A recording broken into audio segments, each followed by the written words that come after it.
भोरे भोरे फेंके जाता नहीं दोबारा और विशाल ने 11,000 लाई दिया उसको दूर रहा दो झटका मारा था डॉक्टर मार के आगे विशाल ने क्या हो रहा है भैया हम धीरे धीरे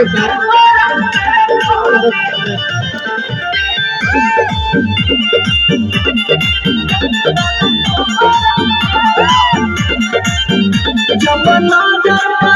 दम बाजार पर हम भगनी जब सोझा खोजर पर क्या डाल के जब नजर बाजार पर हम भगनी जब सोझा खोजर पर नीली निहल चंदन जस काल छोकरा देखनी भोरे भोरे फेंके जाता नहीं दोबारा बगल में क्या है बात नहीं है बगल में क्या है आगे बगल में ये भैया